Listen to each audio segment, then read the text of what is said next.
Welcome back aboard. In this episode, we finally set sail from South Africa, heading north across the South Atlantic to a country that's raw, wild, and full of surprises, Namibia. It's home to the oldest desert on Earth, the vast and hauntingly beautiful Namib, where towering sand dunes roll straight into the sea. But what we didn't expect was the fog. Thick, bone-chilling, and relentless, a weather system of its own, born where the desert meets the cold Benguela current. Join us as we navigate this unique coastline, experience some of the strangest sailing conditions we've faced so far, and uncover the magic of Namibia, a land where time, wind, and sand collide. It's a strange feeling, setting off right now, leaving Saldanha, heading up to Namibia. I'm riddled with anxiety, which is absurd, because it's an absolutely beautiful forecast. There's no swell. It's as good as it gets forecast-wise, but I'm still riddled with anxiety because I think since crossing the Indian, the big storms we hit north of Madagascar, and then sailing down the Mozambique Channel, and then the wild coast, and then rounding the Cape, and all of the shit we've been through for the last 12 months, it's just, I guess it adds up, and now every time I set off on a little passage, even this one, it's only 3 days and it's gorgeous weather, I'm riddled with anxiety. And I never used to be like that. I never was, all through Australia, all through Indonesia and Thailand, and even across to Sri Lanka, I didn't have this sort of anxiety right now, but I'm almost sick to my stomach. And the crazy thing is I know for a fact that this is going to be a lovely passage, touch wood. But I guess when you've just been beaten and beaten and beaten for months and months on end, you can't help it. Your body just, the moment you hit the ocean or the moment you leave the heads, your body just reacts. And yeah, I hope it's not long before I get over that, because it kind of makes it hard to enjoy the start of a passage or sailing, I guess. We very really nearly lost our love of sailing coming down that coastline. Some people had a fantastic run, and that's great, and that happens all over the world. Doesn't matter where you're sailing. Some people have a good passage, some people have a bad one. We just happen to have a few really horrible experiences coming down that coast, so it is what it is. Hopefully it doesn't last, because I just, right now I just feel sick and I don't even want to do it.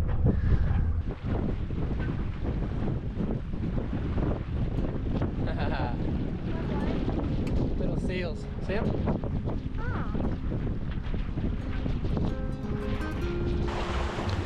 I really shouldn't be saying this. I always speak too soon, but this is shaping up to be a pretty decent passage. The forecast is for 15 to 20 knots from the same direction for the next 6 days. And it's pretty much what we're doing right now, which is downwind with a gentle following sea. Oh my God, this is just, it's heaven. Compared to the last 6 months, this is just, it almost makes you emotional. It's that good. Oh man, we slowed right down, so we're spinning up, and as you can see, it is just so calm.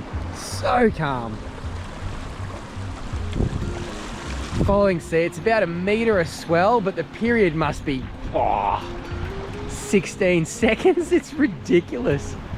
You barely even notice it passing under you. Just sensational.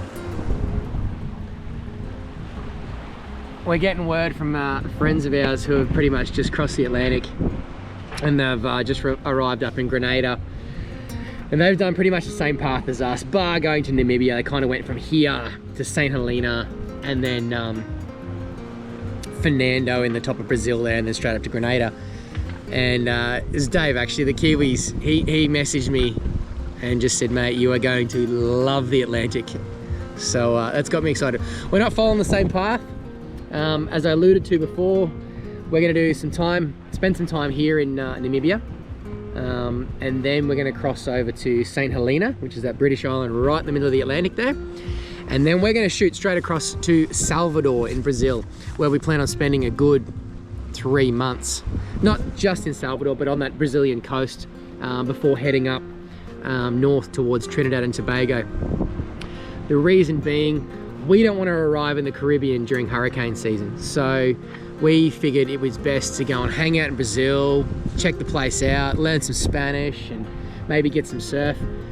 Then I guess towards October, we'll start making our way probably quite quickly towards Trinidad and Tobago, which is out of that hurricane belt, and lift the boat up, give her a new paint, fix the rudders, and then we're going to be ready then for November, just at the end of hurricane season. So the moment the last hurricane goes through, or we think it's gone through, that's it. Boom, we're straight up into Grenada, and we're going to hit the entire Caribbean for the full season. So yeah, there's a lot to look forward to. You know, we've had some, I keep banging on about it, we've had a pretty rough 12 months sailing wise, to the point where we were going to sell the boat. I actually listed it. I listed it. When we were in Port Elizabeth, I listed the boat. Obviously for not enough, because we had 2 potential buyers almost immediately. And then I kind of snapped out of it, and I pulled the listing. So that's how bad it was. But Sarah and I sat down and said, you know what, after all the shit we've been through, we owe it to ourselves to, we actually owe it to ourselves to see the Pacific. So that's a long way ahead, but yeah, we're gonna push on. All right, so that's the day 1 done and dusted, and we're just settling into our night routine. We just watched the most spectacular sunset. Absolutely beautiful. Look at the color of that sky. Unreal, hey? And the moon's still up. Bit early, no big deal. Just means it's going to set probably about midnight tonight, and we'll be in pitch black, but that's all right. We're not that far off the coastline. We've still got the spinnaker up. We don't usually do this. I know I said this recently, but we rarely run the spinnaker at night. But the forecast for tonight is just, it's almost benign.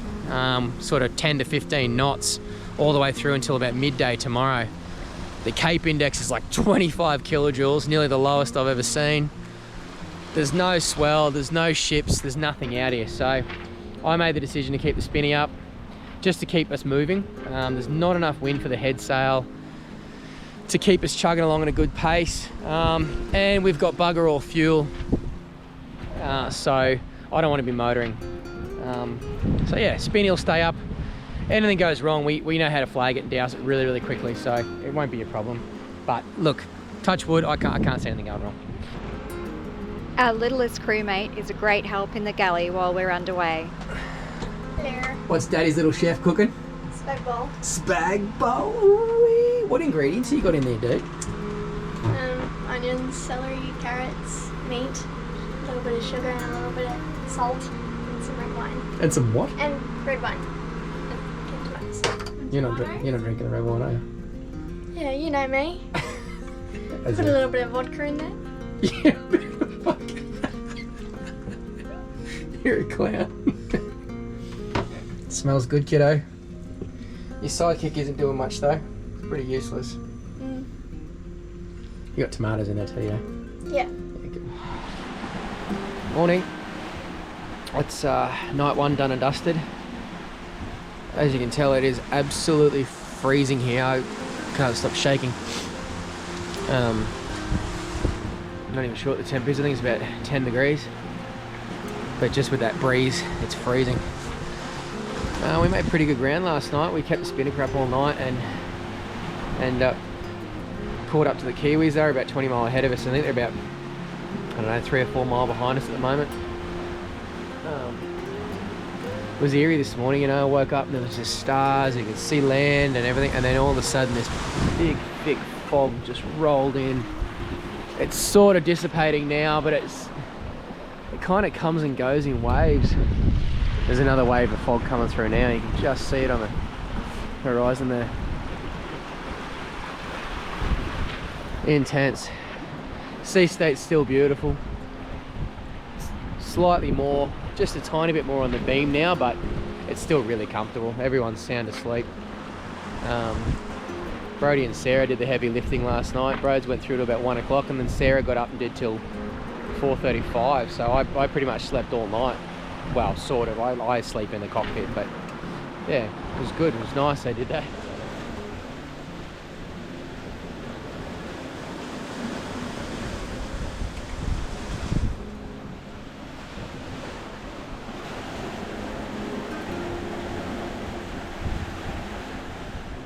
I got onto a fish this morning. I'm not sure what it was. We dropped it, unfortunately, but no sooner had the reel started going, Chewy was literally right there at my feet waiting to see what it was. So we've only caught about, I don't know, 4 or 5 fish since he's been on the boat, but he knows what that noise is straight away. It's pretty funny.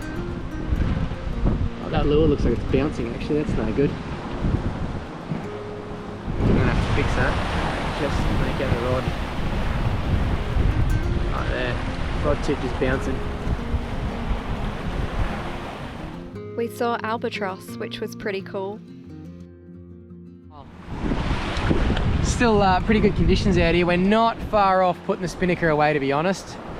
When we start seeing white caps, that's usually a good indication to put the big girl away. So it's midday, day 2, and we're still ticking along nicely. The sea state, as you can see, is still bloody schmick as. Rhodes has got the fishing rods out. You can just make out the kiwis in the distance there, starting to catch us up. Yeah, we actually came a little bit closer to land early this morning because we forgot to turn our Starlink over to priority. Usually it's not a problem. Usually you can always access it when you're offshore, you know, if you forget. But for some reason last night we just couldn't do it. I couldn't do it. Kiwis couldn't do it. So anyway, we've come back in just a 12-mile offshore so we can pick up Starlink for the next, I guess, 24 hours until we hit the Namibian territorial waters where Starlink does not work. So that's about it. Sarah and I dropped the spinnaker this morning. I don't know, probably about 7 or 8 o'clock when the wind picked up, and yeah, we're just sitting here under head sail, still doing about 6 knots. Nothing much to report. She's pretty slow going, and yeah, stock standard. That seal looks like it's following our lures. Hope not. Don't do it, buddy.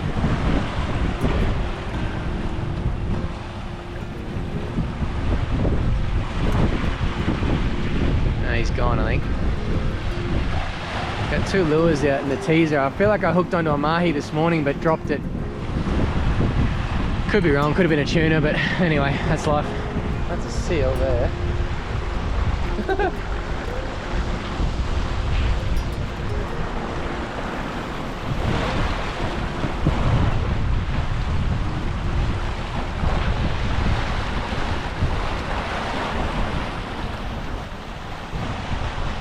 Yeah, big pot of humpback whales out the back there.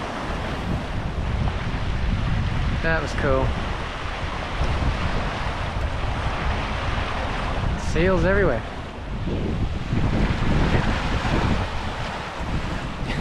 Dolphins now having a look at the teaser. Wait, what sort of dolphins are they? They got no nose.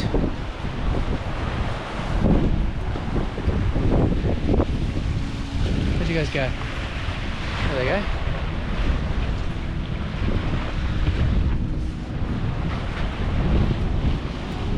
These dudes have no nose. Ooh, better not fall in. What? They got no nose and they're black and white. Where'd they go?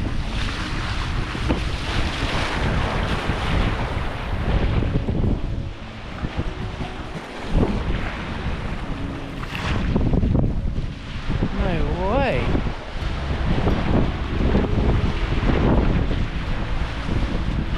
I've never seen dolphins like this in my life. That's because they're not dolphins, Brendo. They're Atlantic porpoise.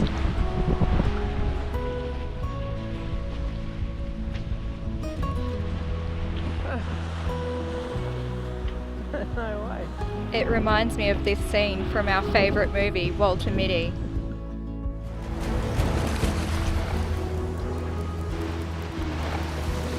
something here! There's a fin here, I think! We are traveling through a porpoise school! Don't fear the porpoise! And next we saw whales. Humpback just breached right behind us. That was sick.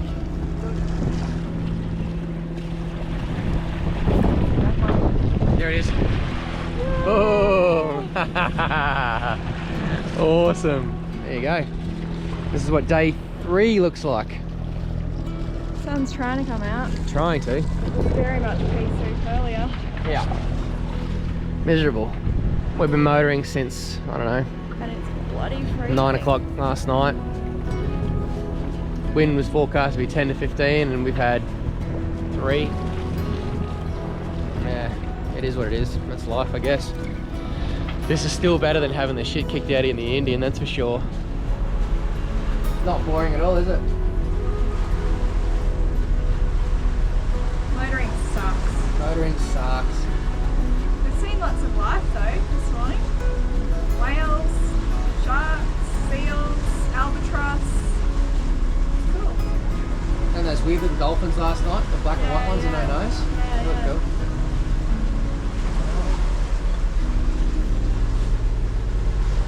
When you're out here in the ocean and there's no wind and you're motoring and we've got no internet, the boredom sets in pretty quickly. The first 3 days of a passage suck at best, always, right? But until you find your groove. But when you're motoring as well, there's no wind, it sucks. How Yeah. is this downwind sailing? Yeah, I'll take this any day. Oh yeah. Yeah, I sound like I'm complaining. I'm not. Like I'm bored, but that's perfectly fine. I'm happy to be bored. I'd rather be bored than hanging on for dear life and, you know, bashing into walls when you're trying to go to the toilet and not being able to cook and eat and being sick and all that shit. So this is lovely, but boring. Boring. Really boring people get bored. Yeah. Mate, we've got to cross the Atlantic then. That'll be a month. I'd say Yeah, I know. 3 days is nothing. Look, I'm happy as long as we get some wind. That's what I'm craving. It's just to, you know, like the 10 to 15 knots they promised. We might have to do a bit of planning for the Atlantic. Get some games and things. Yeah, I think so. Dad, Yeah. only boring people get bored. Only boring people get bored. That's right, Cha-Cha. Oh, that face. That's going on YouTube. You're lucky you're naturally beautiful, mate, because those faces, oh my goodness. Chewy always manages to find the comfiest spots on board. Little hammock. Hey. Chew, your little cozy hammock.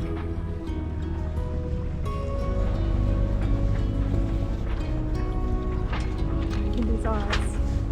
And he's sleeping in the bag. That looks comfy. Little swing.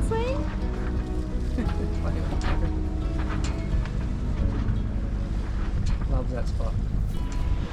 Oh, good morning. It's day 4, 3. I'm not sure. Left Thursday. Day 4.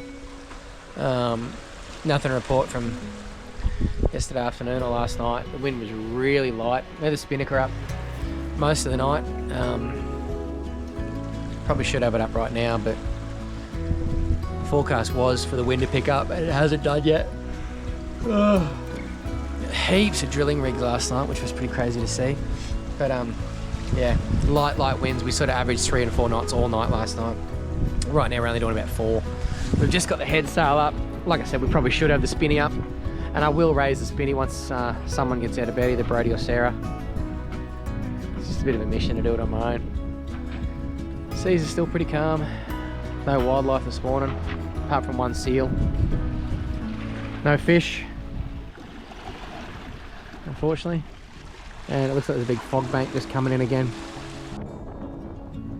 As we're coming in to Lüderitz harbour, the water strainer claps out again. We made it. We're in, what are we called again? Namibia. Lüderitz. We're Lüderitz, Namibia. That that passage was a little bit. Had a bit of everything. A bit of everything. Mixed bag. Wasn't a bad one. Yeah, Chewy's happy to be here as well. Yeah, it was a bit of a mixed bag. We sort of had good wind, then no wind, then heaps of wind, then I don't know, it was just all over the shop, wasn't it? Yeah. 3 and 4 was alright. I don't know, it was a slow passage. That was a slow passage, but it was a following sea and there was only one swell line, which is so much better than the Indian, where you get 2 or 3. So it was so comfortable. Much more comfortable. I didn't get seasick, so that's... No. I was No one got seasick crook. for the entire Indian, the whole And the swell was coast big. of South Africa. There was still probably 2 to 3 metres of swell out there, out in the middle, and no one got crook, no one felt sick. The swell period was huge. I actually cooked in the galley for the first time in ages, so it's really refreshing to be in the Atlantic. Yeah, it's good to be here. Oh, we better do our flag. Want to do the flag? Yeah. Right, we'll do the flags. Let's do the flags. Yeah. Namibia. Namibian flag. It's a cool flag. I like it. Yeah, so do I. It's one of my favourites actually. If our courtesy flag is anything to go by for our time in South Africa, that's pretty true representation of what the wind was like. Yeah. It's literally torn the red and blue completely off. Yeah, half the flag's missing. And we were only in South Africa for 3 months, so I think our Indonesian flag looked better than this after 12 months. That has copped a beating. That is just, look at it. It is just ratted. Torn to shreds. Yeah. And that was handmade and stitched, and it was actually a really good quality flag. So yeah, she's seen some tough days. Join us next time as we explore Namibia. Thanks again for joining us, and thank you to all our Patreon members who help us carry onwards and upwards.